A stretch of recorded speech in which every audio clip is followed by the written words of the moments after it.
Oh, aleluia, gostoso, né, irmão? Espremidinho, aleluia. Aleluia.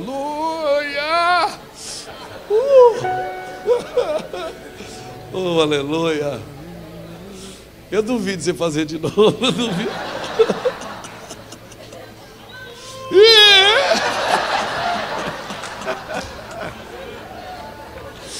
Oh, aleluia.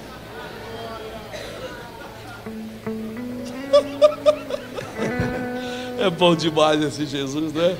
Números 33 diz assim: estas são as etapas que os filhos de Israel percorrem segundo os seus exércitos, desde que saíram da terra do Egito, segundo os seus exércitos, sob a direção de Moisés e Arão. Moisés registrou as suas saídas, segundo as suas jornadas, conforme o mandado do Senhor. São estas as suas jornadas, segundo as suas saídas. Versículo 3: partiram de Ramsés. Versículo 5: partindo os filhos de Israel de Ramsés. Versículo 6: partindo de Sucote. Versículo 7: partindo de Etã. Versículo 8: partindo de Pi-Airote. Versículo 9: partindo de Mara. Versículo 10: partindo de Eli. Versículo 11: partindo do Mar Vermelho, partindo do deserto de Sim. Versículo 13: partindo.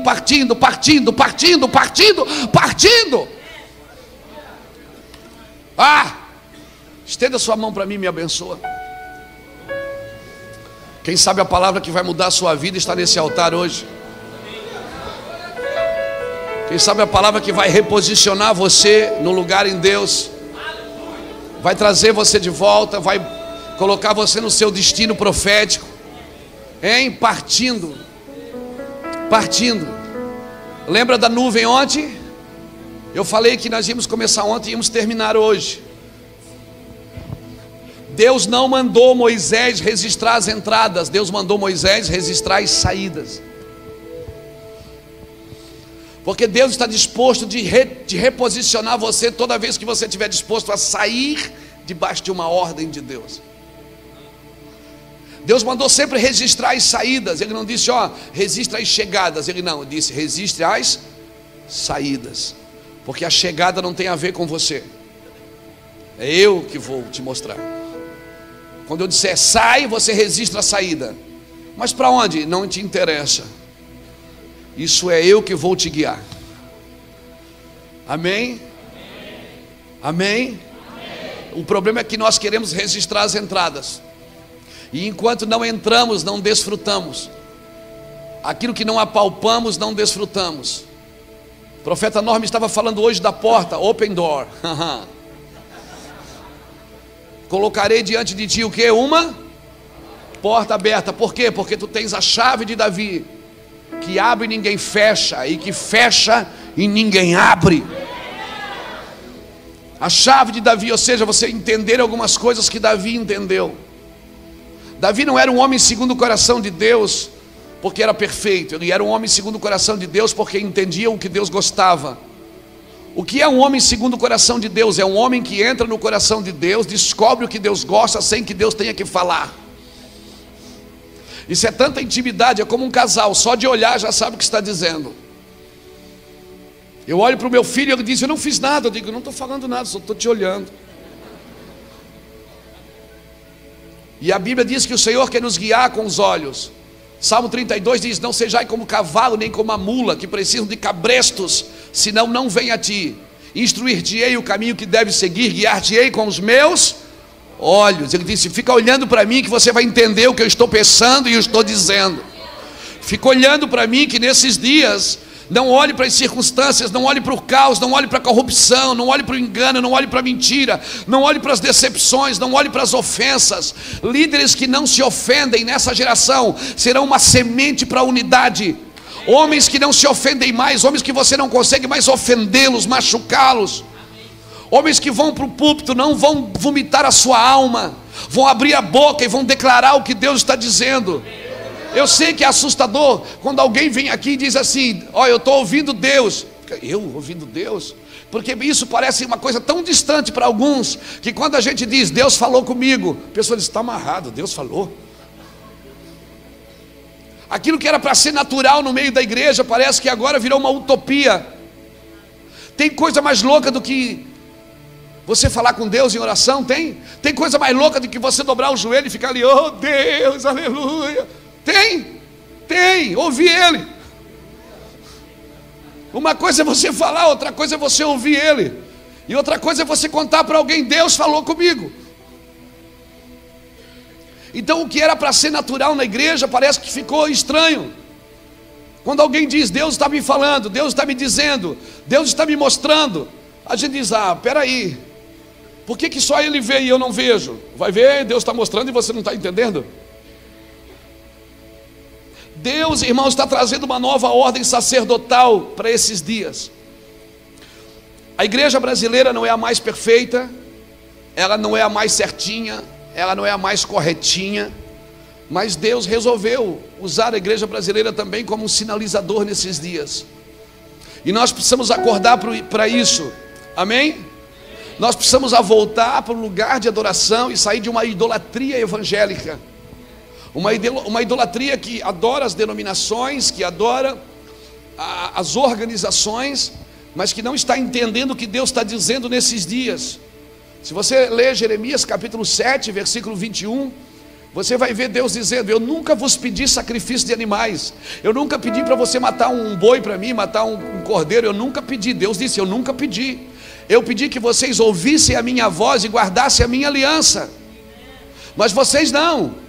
Lá em Êxodo 19, quando Deus disse: eu vou descer, Moisés, fala para eles, eu vou descer, e se eles ouvirem a minha voz e guardarem a minha aliança, eu serei o vosso Deus. Mas quando Deus desceu, o povo disse: fala tu, Moisés, e ouviremos, mas não fale Deus, para que não morramos. E até hoje a gente prefere um Moisés que fale de Deus para a gente, porque é exatamente isso que acontece. Quando Deus fala diretamente com a gente, Ele nos mata, Ele mata as nossas vontades, mata os nossos desejos, amém? Ouvir a Deus implica em você não ouvir mais a sua alma. Ouvir a Deus implica de você não ouvir mais o que você deseja, e as coisas vão militar com você. Mas nós estamos lidando com uma igreja ansiosa, uma igreja que não sabe esperar os seus dias, uma igreja que busca as provisões para suprir a sua humanidade, o seu humanismo, vamos dizer assim, uma igreja que se impressiona com a inteligência, uma igreja onde os púlpitos estão cheios de autoajuda, mas não tem mais ajuda do alto, onde as frases de efeito roubaram o lugar da profecia. Deus está trazendo de volta, irmãos, amém? A igreja, sabe qual é o ópio da igreja desses dias? Sabe qual é? Essa inteligência, a intelectualização da fé. A igreja intelectualizou a fé. A gente diz: Deus está aqui, fica todo mundo procurando Deus. Nós ficamos tão inteligentes e ficamos burros na fé. Nós não acreditamos mais. Ó, tem um anjo ali, ó. Está amarrado, para que isso? Deixa de ser menino, deixa de ser apostata. Nós não acreditamos no sobrenatural. Nós temos dificuldade quando alguém diz: Deus falou comigo. Irmãos, eu tenho um sobrinho de 5 anos de idade.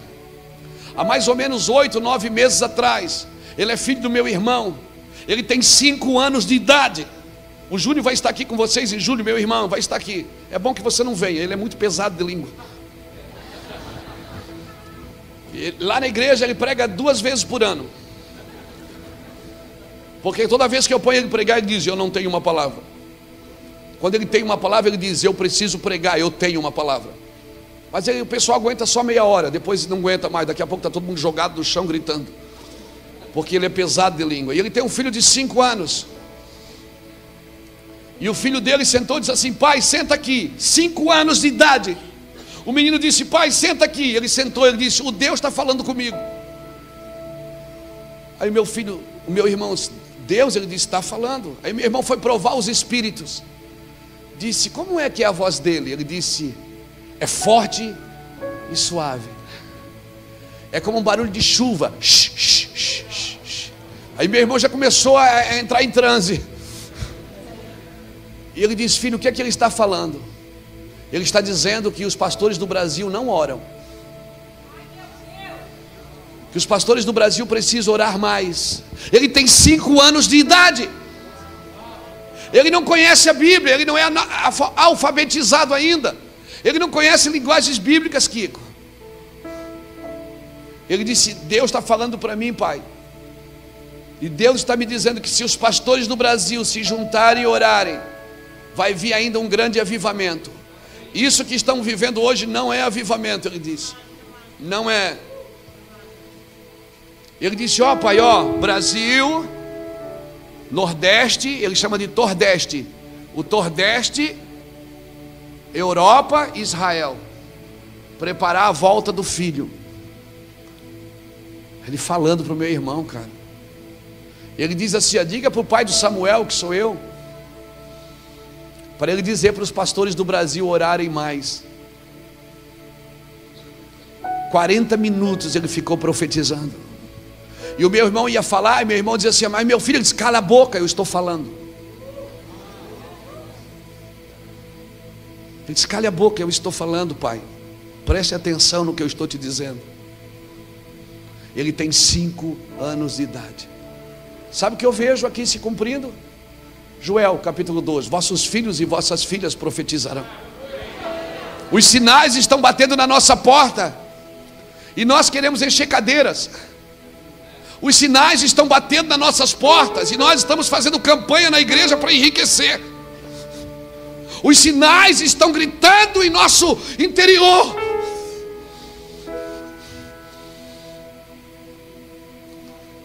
Deus está sinalizando, irmãos. Ele está dizendo nessa noite: comece a registrar suas saídas. Se você estiver disposto a sair do seu lugar, eu vou te introduzir em outro lugar. E quando eu introduzir, se você estiver disposto a sair, eu te introduzo em outro, em outro, em outro. Eu vou te levar em lugares sobrenaturais, se você estiver disposto. Chega, irmãos, de tentar ser corretamente, evangelicamente correto, e nós não vivemos as profecias. O nosso trabalho é abrir embaixadas para os santos de Deus, para que os santos de Deus se reúnem nesses lugares e se protejam dos outros reinos. Nós estamos vivendo no reino dos céus. Em todo o reino da terra, o pé é de barro. O pé é de barro. Teve um dia que o Senhor não pôde contar com o reino da terra, por isso Ele está contando com a eclésia, a sua igreja. Teve um dia que o Senhor não pôde contar. Depois você lê Lucas capítulo 3, diz assim: sendo César imperador de Roma, Pôncio Pilatos governador, Herodes tetrarca da Galileia, Filipe tetrarca da Etureia, sendo Anás e Caifás sumo sacerdote, veio no deserto a palavra a João Batista. Deus estava dizendo: tinha imperador, tinha governador, tinha tudo, mas eu usei um cara lá do deserto. Eu levantei aquele cara com uma voz profética para trazer direção. Ei, eu não estou menosprezando os governos, nem os líderes políticos. Nós temos líderes políticos na igreja, homens de Deus que estão sofrendo, porque achavam que iam chegar lá e arrebentar. É difícil, irmãos, mas Deus está levantando homens do Brasil. Amém? Homens e mulheres do Brasil, pessoas capazes, que têm o espírito de excelência. Amém? Que não estão trabalhando para ganhar terreninho para denominação, que não estão trabalhando para ganhar igrejinha no bairro para denominação. Não, não, não, não. Eles estão trabalhando por um lugar muito mais alto do que isso. Então se prepara, corre para o deserto, porque a palavra do Senhor está indo para lá. Quando Deus não pode contar com o governo da terra, Ele vai levantar pessoas do deserto e vai capacitar essas pessoas para trazer uma nova ordem sacerdotal. Uma nova ordem sacerdotal. Eu declaro sobre o Brasil uma nova ordem sacerdotal. Estamos em transição. Davi traz a arca para Jerusalém. Quando ele chega com a arca em Jerusalém, O tabernáculo ainda existia em Gibeon, mas ele não põe a arca lá, ele põe a arca numa tenda. Você sabe o que significa isso? Transição. Deus estava transicionando a forma de adorar. Havia o templo em Jerusalém, mas a palavra veio no deserto a João Batista. Deus estava transicionando a ordem sacerdotal. O que é que João Batista disse? Eu sou a voz do que clama no... Mas para Deus trazer uma geração de voz, teve que calar o pai dele. Pegou isso no seu espírito?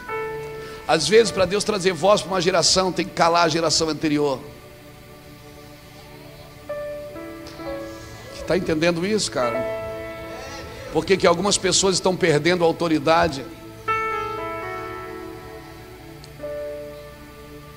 É muito sério o que eu estou te falando. E eu sei que é terrível, porque está na internet. Amanhã eu apanho um monte, mas não tem problema. Não estou acostumado. Pode bater com o lombo, é grosso. Tem pessoas que não estão entendendo o que Deus está fazendo. Então Deus está dizendo, fique quieto. Vou tirar a sua voz para você ficar quieto. Quando você entender, eu te devolvo. Quando Zacarias entendeu que João... Mas ninguém tem esse nome. Eu disse, mas o nome dele é João. Que ele escreveu na tabuinha, voltou a voz. Tem muita gente que está perdendo a autoridade, porque não está usando de autoridade, está usando de autoritarismo. Autoritarismo é terrível, porque você oprime as pessoas para ter respeito dela, que você não tem mais de Deus. Você oprime as pessoas para ter o respeito das pessoas que você não tem mais de Deus. É aquela coisa assim, sabe? Sabe quando Saul foi desabilitado por Deus? Samuel disse, você foi desabilitado, Deus te rejeitou. Ele disse, tudo bem, não tem problema, mas fica aqui comigo. Para o povo pensar que Deus ainda é comigo. Sacrifica aqui comigo, sacerdote. Fica aqui do meu lado, sacerdote. Para o povo achar que você está comigo ainda. Davi, quando caiu, que Absalão invadiu o templo, o que é que Davi disse? Davi saiu pela porta de trás. Zadok, o sacerdote, pegou a arca para levar. Davi disse, volta. A arca não é minha, a arca é de Jerusalém. Não, mas rei, ele disse, não, eu não vou levar a arca. Isso é foi eu que errei. Deixa aí a arca. Eu não vou levar a arca para avaliar a minha queda.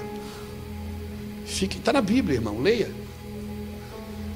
Essa é a diferença de um homem de Deus, de um homem que ama o trono, de um homem que ama Deus. Saul não amava Deus, ele amava o trono. Davi não amava o trono, Davi amava Deus. Quando Davi caiu, ele não se importou com o trono, ele não se importou com Jerusalém, não se importou de perder a posição. Ele só pediu uma coisa: cria em mim um coração puro, renova em mim o espírito inabalável. Não me lance fora da tua presença, não retire de mim o teu Santo Espírito. Pode pegar o ministério, pode pegar a igreja, pode pegar tudo que eu tenho, mas fica comigo, Senhor. Não me larga, não me solta. Eu não estou com você por causa de coisas, eu estou com você porque eu amo o Senhor. Os homens de Deus, irmãos, eles não estão presos a coisas. Essa noite nós precisamos entender isso. O Senhor está transicionando de novo. O Senhor está transicionando de novo. Nós estamos saindo de uma ordem sacerdotal e entrando em outra ordem sacerdotal. Ele já transicionou com João, ele já transicionou com Davi, e ele está transicionando com esta geração. Amém? Essa geração está transicionando de novo. Estamos entrando numa nova ordem sacerdotal.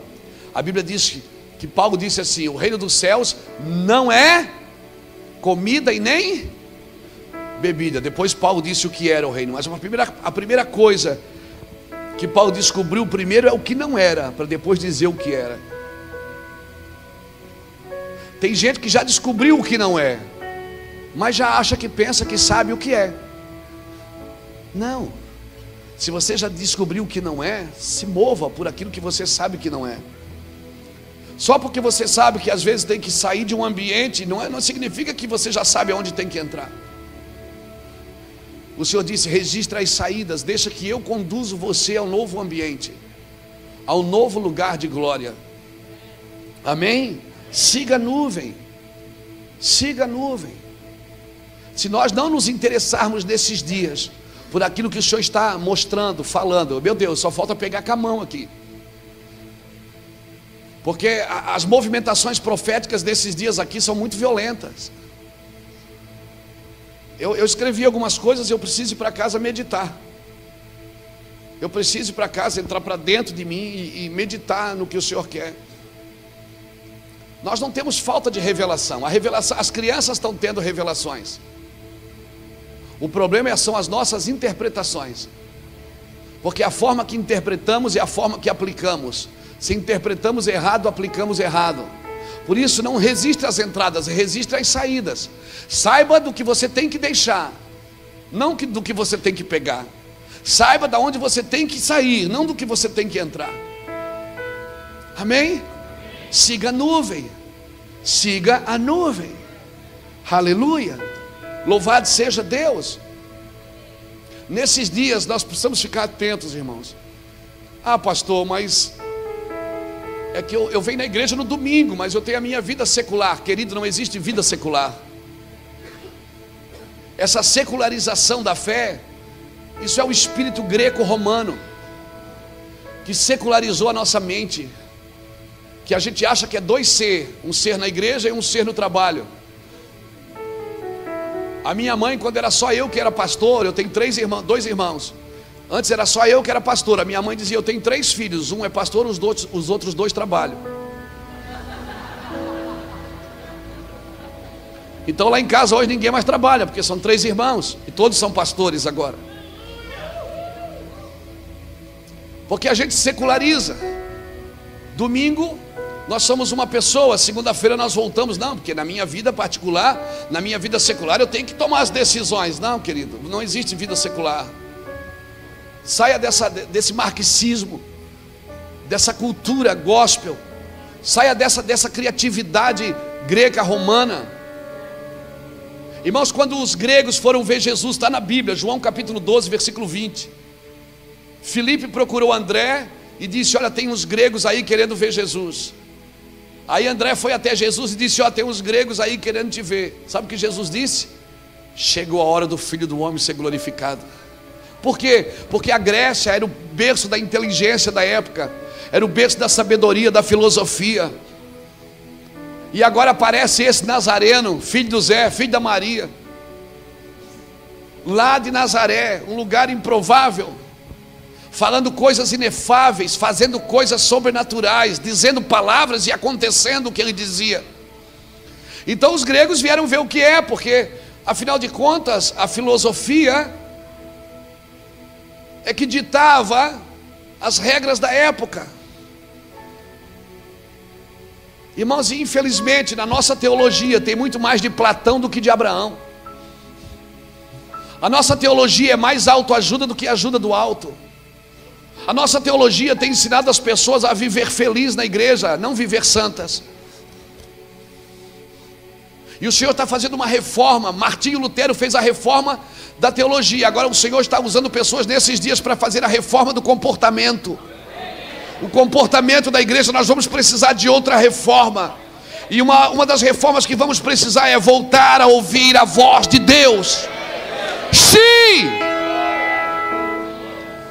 Quando André disse: olha, tem os gregos querendo te ver, Jesus disse: chegou a hora do Filho do Homem ser glorificado. E aí Jesus começou a dizer: se o grão de trigo cair na terra e não morrer, ele fica só. Mas se ele morrer, ele dá muito fruto. Sabe o que Jesus estava dizendo? Jesus estava dizendo o seguinte: vai lá e diz para esses homens que se eles não morrerem, eles não vão entender o que eu estou dizendo. Se eles não morrerem, se eles tentarem entender aqui, ó, eles não vão entender o que eu estou dizendo. João capítulo 5, versículo 25 diz que virá um dia em que os mortos ouvirão a voz do Filho de Deus, e os que ouvirem viverão. Tem algumas coisas que se você não morrer para o seu humanismo, não para a sua humanidade, eu estou falando para o seu humanismo, para a sua naturalidade, para a sua carnalidade, você não vai entender o que Deus está dizendo nesses dias. Tem coisas que só num ambiente de morte, por isso é melhor ir na casa de luto do que na casa de festa.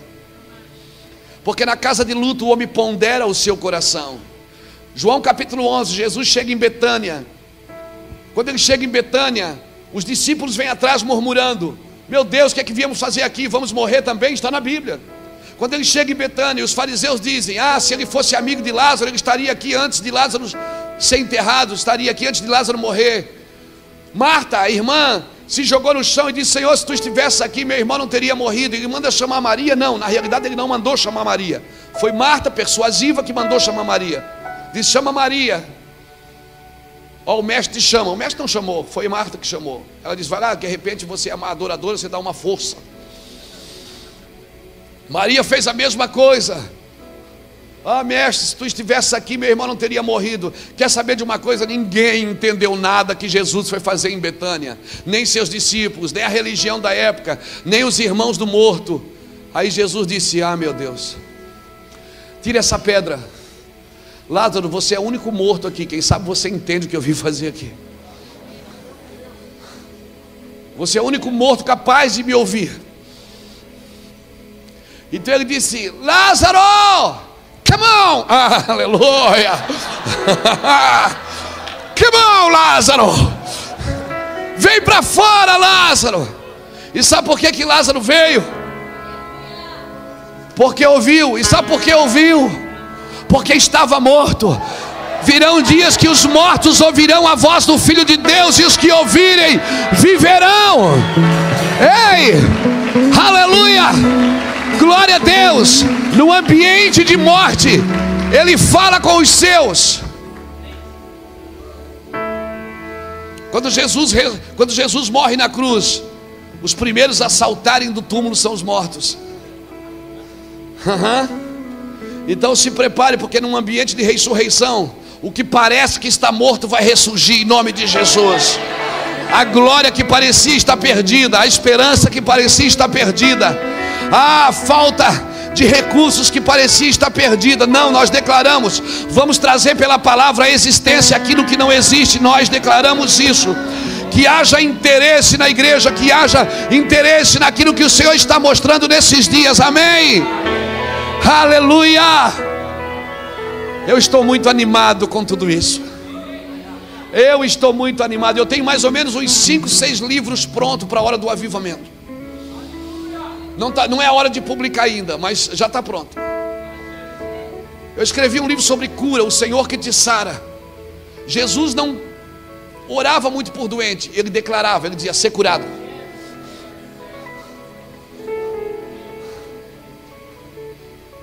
Ele não ficava ali: oh Deus, por favor, cura esse doente. Não, Ele dizia: ser curado.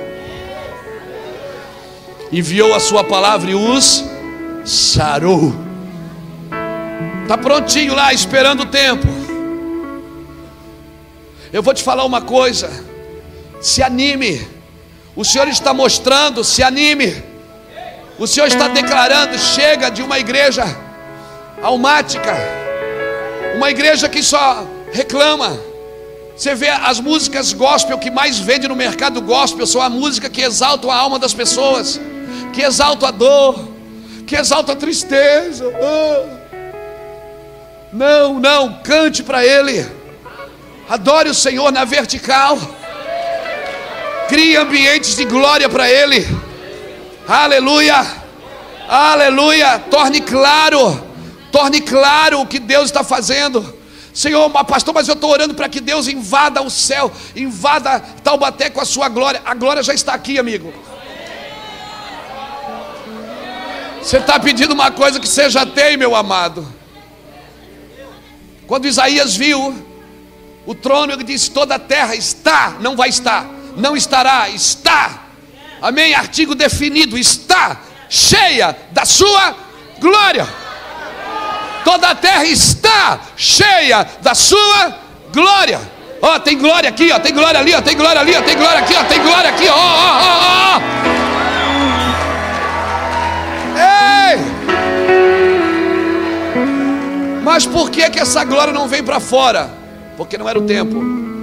Abacuque profetizou no capítulo 2, versículo 14, que toda a terra se encherá do conhecimento da glória, assim como as águas cobrem o mar. Abacuque está dizendo o seguinte: você já tem, agora você vai conhecer o que tem. Não vai vir, já está. Quando Ele soprou em você, o céu veio habitar em você. A glória de Deus veio habitar em você. Tudo que é de Deus está em você. Então para de dizer Deus me visita. Ele diz: ó cabeção, eu moro em você, eu habito em você, eu vivo em você todos os dias. Então comece a colocar para fora o que eu coloquei para dentro. Aleluia. Comece a botar para fora o que eu botei para dentro. Mas teologicamente,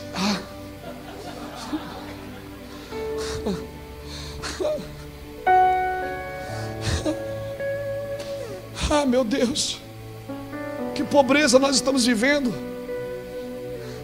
Eu não estou, por favor, fazendo apologia contra o ensino. Eu sou um cara que estudo dia e noite, irmãos. Eu estou dizendo que uma coisa substituiu a outra. Irmãos, não me entenda mal. Olha aqui para mim, olha aqui para mim. Deixa eu falar bem sério, porque está gravando, né? Bem bonitinho. Então olha aqui para mim. Glória a Deus por todos os coaches, por todos os cursos de coaches que você fez. Mas querido, não leva coach para o púlpito. Púlpito é Bíblia. Amém. Púlpito é profecia. Não tente aprender com a terra a cuidar das coisas do céu. Eu estudei também. Eu também tenho diplomas. Agora, por favor, use isso para ministrar com os empresários cristãos, com as pessoas que estão precisando de ajuda. Irmão, no púlpito é a palavra de Deus.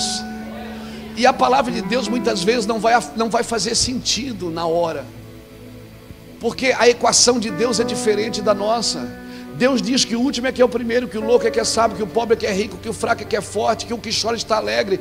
Então parece que não faz sentido o que Ele está falando no momento. E não tente ser administrativamente correto em tudo que você faz e acha, achando que isso vai atrair a presença de Deus. Não, Deus é atraído pelo improvável, pelo impossível, pelo incomum. Deus é atraído por coisas. Pastor, mas como é que eu sei que eu estou falando a verdade? Como é que eu sei que é a verdade de Deus? Ah, você sabe. Você sabe que está lidando com a verdade. Entendeu? Você entendeu isso, coach? Estude, se prepare, administre, porque Deus te deu uma capacidade de administrar. Mas aqui, querido, na Bíblia, aqui é profecia. Aqui não é autoajuda, é ajuda do alto. Amém? Aqui é na equação de Deus. Amém? Onde as lágrimas, onde o sofrimento ensina obediência, onde a aflição prepara para você para a missão. Amém? Onde a aflição prepara você para a missão. Não são as riquezas, não são as conquistas que te fazem uau, uau, uau. Não, são os sofrimentos. Se o meu Jesus aprendeu a obediência por aquilo que sofreu, por que você quer tirar a aflição do púlpito? Por que você quer tirar o sofrimento da igreja? Porque as nossas campanhas hoje são pare de sofrer. Se o meu Jesus aprendeu a obediência por aquilo que sofreu, por que eu quero mudar a mensagem achando que ela tem que se encaixar nesses dias? Não, sofrimento é a escola de Deus. Mas não estou entendendo, pastor, é difícil demais. Quem falou que era fácil, mentiu para você. É selva, amigo. É sofrimento, é labuta. E aí, pastor, mas em todas essas coisas, nem a altura, nem a profundidade, nem o comprimento, nem a largura, nem o que há, nem o que há de vir, nem a morte, nem a vida, nada pode te afastar do amor de Deus que está em Cristo Jesus, porque em todas essas coisas nós somos mais do que vencedores. Aleluia! Alguém levante a mão e adore.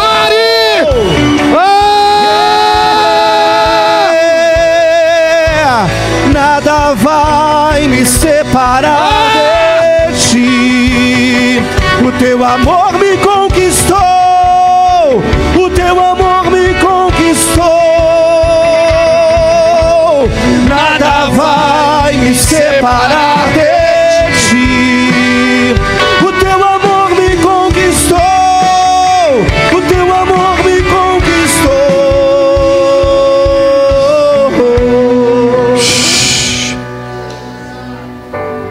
Pega isso no seu espírito. Nem a morte, nem a vida, nem os anjos. Esta leve e momentânea tribulação não está para se comparar com o eterno peso de glória que está por vir. Sim, sim, sim, igreja. Sim, há um eterno peso de glória. Amém? Há uma aflição no teu casamento, há uma aflição nos teus negócios, há uma aflição na tua casa, é uma luta, vontade de, tem hora que dá vontade de entrar num carro e sair correndo por aí. Tem hora que dá vontade de sumir, deixar tudo para trás. Isso significa que você é normal. Isso não faz de você alguém especial, faz de você alguém normal. A diferença é que para onde você corre? Quando Judas se arrependeu, porque Judas se arrependeu, a gente diz que Judas só teve remorso, mas ele se arrependeu porque ele foi lá devolver as moedas. Se ele não tivesse se arrependido, ele não ia devolver as moedas. Judas devolveu as moedas. O problema é que ele, em vez de correr para a cruz, ele correu para a religião. E a religião não pode te ajudar quando você se arrepende. Quando você se arrepende, você não corre para a religião vai colocar peso sobre você. Mas se você corre para a cruz, o meu Jesus estava pendurado lá e disse: Pai, perdoa-os, porque eles não sabem o que fazem. Corra para a cruz, corra para a cruz. E eu sei que tem gente aqui nessa noite que precisa correr para a cruz. Sim, sim, sim, sim. Aleluia, aleluia. Tem um amigo meu que ele diz: eu estou tomado. Eu estou assim hoje.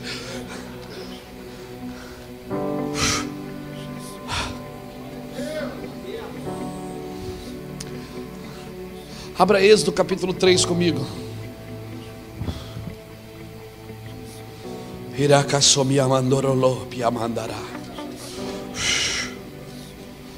Aleluia.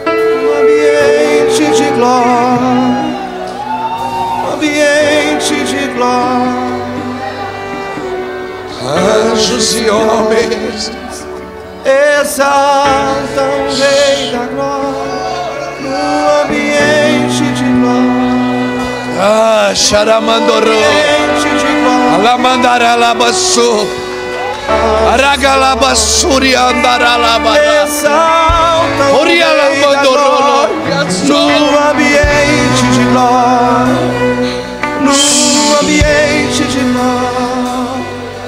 Diga para alguém que está do seu lado: a igreja que você sonha existe. Diga: a unção que você sonha existe. Diga: a glória que você sonha existe. Diga: o poder que você sonha existe. Diga: a presença que você sonha existe. Sim, existe.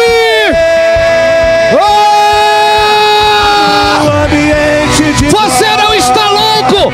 Existe, a glória existe, a unção existe, o poder existe. Ei! Exalta o Rei da Glória. No ambiente de glória, no ambiente de glória, anjos e homens exaltam o Rei da Glória. Aquele que era, aquele que é, que há de vir.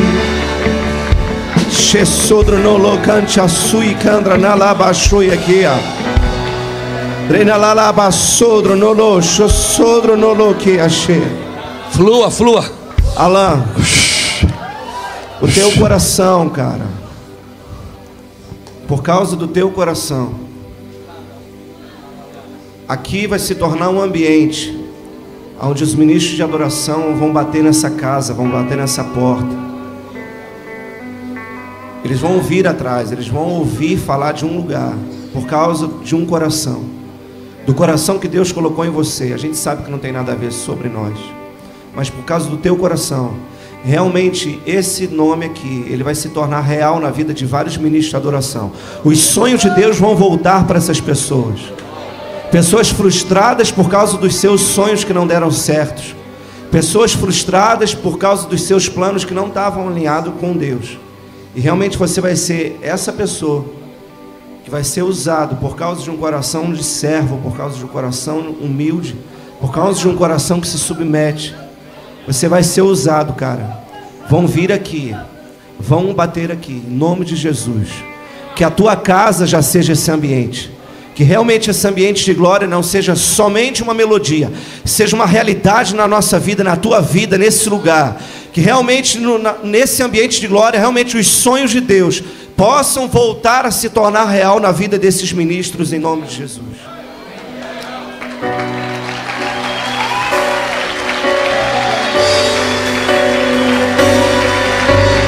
Anjos e homens exaltam o Rei da Glória no ambiente de glória. Eu sei que você quer voar. De glória. Eu sei que você quer voar. Mas a dinâmica de um avião, primeiro ele anda, depois ele corre, depois ele voa. E quando ele voa, ele recolhe as rodas, porque ele não vai mais voltar ali. Não decole já, espere. Um avião só decola quando ele sabe aonde ele vai pousar, quando ele tem a rota, quando ele tem o plano de voo. Você já sabe o propósito final. Em ti serão benditas todas as famílias da terra. O propósito final de Deus é esse: todas as famílias da terra. Então esse é o propósito, o alvo final. Agora, para chegar nesse alvo final tem um plano. E nesse plano, é o plano de voo. Eu sei os planos que eu tenho para vós, planos de paz e não de mal, para vos dar uma esperança e um futuro. Então orareis e me achareis, quando me buscares de todo o vosso coração. Todas as coisas competem para o bem dos que amam a Deus e andam segundo o seu propósito. Tudo contribui quando você está no alvo, apontado para o alvo final. Não decole já. Ande, corra e voe. Um avião não tem retrovisores, ele não olha para trás, só para frente. Está voando. Êxodo capítulo 3. Aleluia. Que glória, irmãos. Que glória.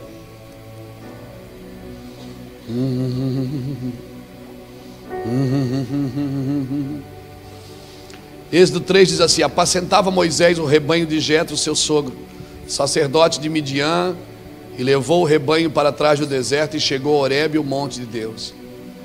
Apareceu-lhe um anjo do Senhor numa chama de fogo no meio de uma sarça.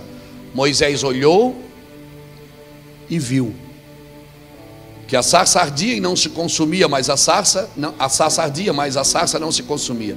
Então disse consigo mesmo: agora me virarei para lá e verei esta estranha visão, e por que a sarça não se queima? Vendo o Senhor que ele se virava para ver, bradou Deus com ele do meio da sarça: Moisés, Moisés. E ele respondeu: eis-me aqui. Você está entendendo isso? É comum sarça pegar fogo no deserto. É comum. Só que todas apagam à noite, com o sereno da noite. Mas tinha uma que não apagava. Moisés estava ali vários dias, apacentando as ovelhas. E ele começou a perceber que tinha uma que não apagava. Que vinha noite, vinha escuridão, mas ela não apagava. Vinha as trevas, mas ela não apagava. Vinha o caos, ela não apagava. Então Moisés disse o quê? Me virarei para lá e verei essa estranha visão. E por que que ela queima e não se consome? Vendo Deus que Moisés se virava para ver, falou com ele. Veja bem, Deus colocou um negócio ali, mas não falou nada. Só atraiu Moisés para ver. Deus colocou ali. Deus ficou um dia, ficou outro e ficou outro, e não falou. Quando é que Deus falou? Quando Deus viu interesse em Moisés, em chegar mais perto daquilo que ele estava mostrando. Deus não se revela aos religiosos, ele se revela aos interessados. Então às vezes Deus está sinalizando uma coisa com você há dias, e você está ali, o negócio está na sua frente. Deus está gritando dentro de você e você não faz. E você não executa, você não tem interesse pelo que Deus está mostrando. A sarça está queimando e você não tem interesse. Porque para entrar nesse lugar onde Deus está mostrando, você vai ter que soltar algumas coisas. Tem muita gente, irmão, que prefere ficar na superfície. Eu moro na praia, lá em Itajaí é praia, a gente mora de frente para o mar. É o rio, o mar, uma orla. E quando você vai na praia, você vai entrando na água, e a água vai, você tem controle dela. Quando a água chega aqui, você tem que decidir: ou você entra, ou você volta. Porque se você entrar, você vai ter que sair do teu controle, e você vai ter que entrar nas águas. Agora você vai ter que andar no meio das águas, caminhar, não mais com seus pés. Agora vai mudar, vai modificar a sua forma de movimento. Ou você volta para a segurança da areia, porque alguns de vocês estão exatamente nesse lugar, o lugar de novas escolhas, o lugar de novas decisões. Ou você entra no que Deus está te mostrando, ou você fica no controle, na segurança, onde você sempre controlou tudo. Ou você entra onde Deus está dizendo: vai, mas como é que eu vou viver? Como é que eu vou comer? Como é que eu vou, como é que vai pagar isso? Como é que eu vou fazer? Sabe qual é o nosso problema? É que você acha que tem que deixar o tudo. Tem gente que diz: eu deixei tudo por Jesus. Deus não mandou você deixar tudo, Ele mandou você deixar o pecado. Você não tem que deixar tudo. A gente acha que só faz a obra de Deus quem deixou tudo e veio para a igreja. Não, você faz a obra de Deus no comércio, você faz a obra de Deus na indústria, você faz a obra de Deus aonde você está. Agora é claro, você faz a obra de Deus também em missões. Quando Deus te chama para dar tudo, para te levar, desde criancinha Deus te chamou, você queria ser jogador de futebol, queria ser isso, queria ser aquilo, e Deus disse: não, eu quero você nas nações. Aleluia. E aí nada dá certo na sua vida. Você trabalha e nunca tem dinheiro, está sempre devendo, está sempre com problema. Por quê? Porque você simplesmente, a sarça está queimando diante de você, e você não entra na sarça. E aí não adianta só chorar, tem que entrar.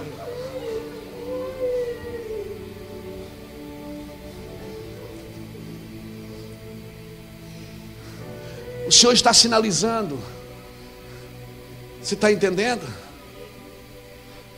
Pastor, mas eu já saí. Saiu, mas agora ele está sinalizando para entrar.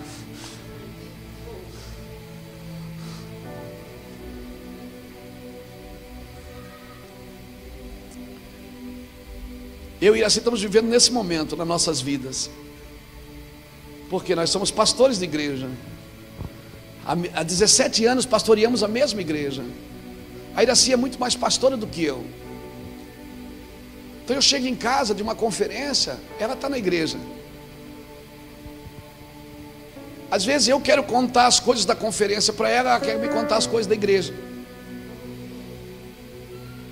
Tem horas que eu tenho que me submeter ao que ela está fazendo e o que ela foi chamada para fazer, para servir na igreja. Tem horas que ela tem que deixar a igreja, deixar as conferências, o culto da tarde que ela tanto ama, que as pessoas chamam até o culto da pastora Iraci, para ir viajar com o pastor Luiz, né? Sexta-feira agora, terça-feira nós vamos para os Estados Unidos. Sexta-feira ela não vai estar no culto de mulheres. Meu Deus, que terrível!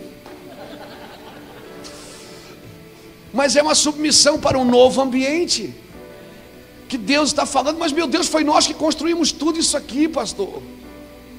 Irmão, eu me lembro quantas vezes eu sentei na frente de um aparelho. Quem já viu, quem já conhece aquele aparelho 3 em 1? Não, vocês não conhecem, os mais novos aqui não sabem o que é bom. 3 em 1, você põe um disco vinil, você põe fitas cassetes. Quantas vezes eu sentei na frente de um 3 em 1, botei uma fita cassete e outra, passei a noite inteira, né, amor? Copiando de uma fita para outra minhas pregações, para levar nas viagens, para ajudar, para vender as fitinhas, para as pessoas comprar as fitinhas, para mim ter dinheiro para comprar comida para a casa de recuperação. Quantas noites eu passei assim, dormindo na frente de um aparelho, passando de uma fita para outra, e às vezes esquecia de virar a fita, gravava 2 lados de um lado só, irmão.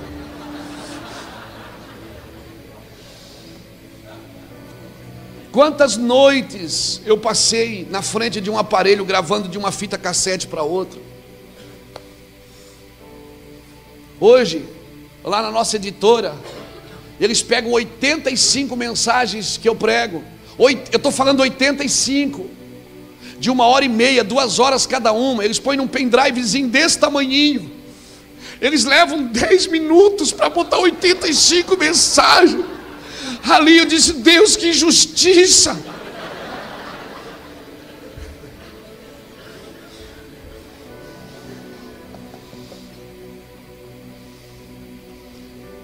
Quando nós começamos o ministério, eu e o pastor Lapa, é só nós dois que tinha no ministério, que era integrado, que ganhava alguma coisa.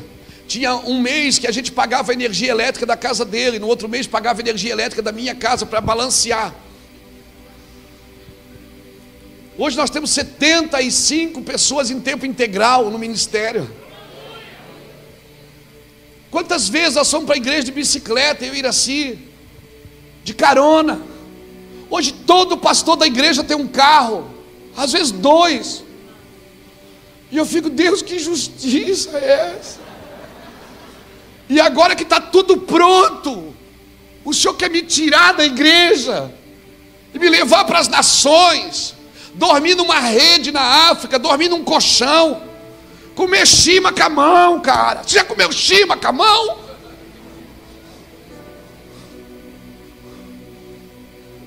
Longe da minha esposa, dormindo com o Reuel, quando eu podia estar dormindo com a Iraci. Pensa na terrível obra é essa. Você está entendendo o que eu estou dizendo? Sabe para que Deus enche a igreja para você? Para tirar você dela depois. É isso que Deus faz. Deus dá tudo para você. Pedro pescou a noite inteira, não pegou nada. A noite inteira ele não pescou nada, mas também não afundou. A hora que Pedro começou a pescar é que ele começou a afundar. Esse é o problema de muitos ministérios, porque quando não está pegando nada, mas também não afunda. Agora que está no sucesso, começa a afundar, porque o sucesso é muito perigoso. É mais perigoso do que o fracasso, muito mais perigoso. E quando você anda no sucesso com Deus, o que é que Pedro começou a fazer quando ele começou a afundar? O que é que ele fez? Ele fez sinal para os outros barcos. Ei, eu vou te falar uma coisa. Sabe por que eu estou aqui pregando? Porque eu estou pescando e meu barco está cheio. E eu estou fazendo sinais para os outros barcos. Sabe por que ele está aqui comigo? Porque o barco dele está cheio. E ele também está fazendo sinal para os outros barcos. Mas tem gente que afunda e não pede ajuda. Sabe por quê? Porque quando você diz assim, me ajude aqui, sabe o que é que vai acontecer? Você vai ter que repartir o peixe. Mas tem gente que prefere afundar com o peixe, mas é meu e pronto. Ei, quem diz é meu são as crianças, não são os adultos. Por isso que o herdeiro não pode ser menino, senão ele nada difere de um escravo, ainda que ele seja senhor de tudo. Então se prepare, Deus vai dar coisas para vocês, vai dar igrejas, vai dar escola, vai dar tudo. E aí chega na segunda-feira, ele diz, pega o avião e vai para a Índia, vai no Japão, vai na Filipinas. Recentemente nós compramos uma casa na Filipinas. Um jogador de futebol me ofertou para o nosso trabalho 350 mil reais.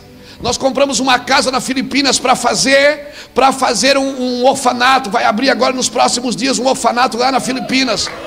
Pastor, por que você não abriu uma igreja? Porque não precisa de uma igreja, precisa de um orfanato.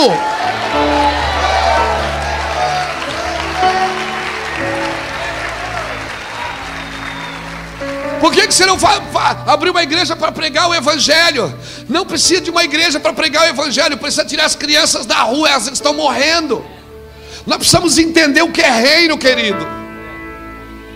Então Deus encheu tudo para nós. Nossa igreja está linda, está cheia. Tem 3 cultos no domingo. As nossas conferências fica a gente na rua tentando entrar. Todos os anos tem pastor do Brasil inteiro, todos os meses lá, querendo 10 minutos de conversa com Zé Mané, que nem eu, que só ia para a escola comer merenda naquela caneca de plástico. Quem lembra aquela caneca? Quem lembra aquela caneca alaranjada? O Nescau com bolachão, lembra? Quem lembra daquilo? Aquele bolachão grudava no céu da boca, você tinha que meter o dedo assim para tirar. Oh meu Deus, quem lembra disso? Aleluia! E agora que está tudo bem, termina o culto, todo mundo quer levar gente para jantar. Todo mês eu ganho uma camisa da Dudalina, aleluia. Tenho relógio que eu não tenho coragem de usar. Todo mundo quer me dar alguma coisa, glória a Deus. E eu digo, Deus, e agora? Ele disse, agora deixa tudo e segue-me. Segue-me. Vamos, tem mais coisas para fazer. Não te prenda, anote as suas saídas. Se você estiver disposto a sair, eu te recoloco em lugares estratégicos dessa nação. Você precisa estar em lugares estratégicos. Quem aqui já entregou tudo para Jesus? Então você não tem que perder mais nada, porque nada mais é seu, amigo. Ei, para de medinho. Você não tem que perder nada, não tem que ter medo, porque nada mais é seu. Se você já entrega tudo, você não tem mais nada. Você já entregou tudo, sua doida? Então vem cá que eu quero orar por você. Vem cá, eu quero orar por você. Pai, em nome de Jesus, usa essa mulher, usa a sua casa, usa a sua família, usa ela na sua loucura, usa ela na sua entrega, usa ela debaixo do teu poder. Nós declaramos sobre ela um nome poderoso. Amor, põe a mão nela aqui. Nós declaramos, põe a mão nela, pastoras. Nós declaramos que essa mulher vai ser uma profeta nas gerações. Deus vai organizar o seu interior. Deus vai organizar o seu interior, menina. Deus vai organizar a sua casa, a sua família, vai organizar o seu interior e vai te usar, amém? Ele vai te usar, você crê? Você está 3 dias lá atrás gritando, Deus te ouviu, amém? Deus te ouviu, aleluia, Deus te ouviu. E vai te reposicionar em lugares estratégicos, vai te organizar por dentro. Sim. Ei, tem alguém com fome de Deus aqui? Tem alguém com fome da sua presença? Tem alguém com fome de entrar em lugares estratégicos?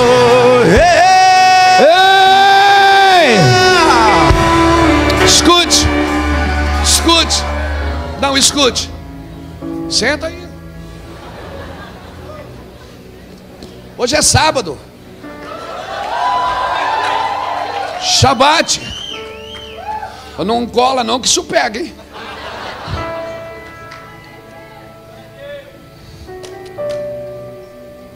Não tenha medo de soltar algumas coisas. Eu fico pensando, Pedro não pegou nada a noite inteira, cara. Pedro não pegou nada a noite inteira. Por que Jesus não chamou ele para o ministério? O cara não tinha opções. Primeiro Deus cria uma opção para ele. Enche o barco dele de peixe. Depois disso, agora deixa tudo e segue-me. Só para você ter o que deixar, Kiko. Só para eu não ser a sua última opção. Só porque eu não quero ser a sua última opção. Eu quero que você tenha o que deixar. Eu quero que você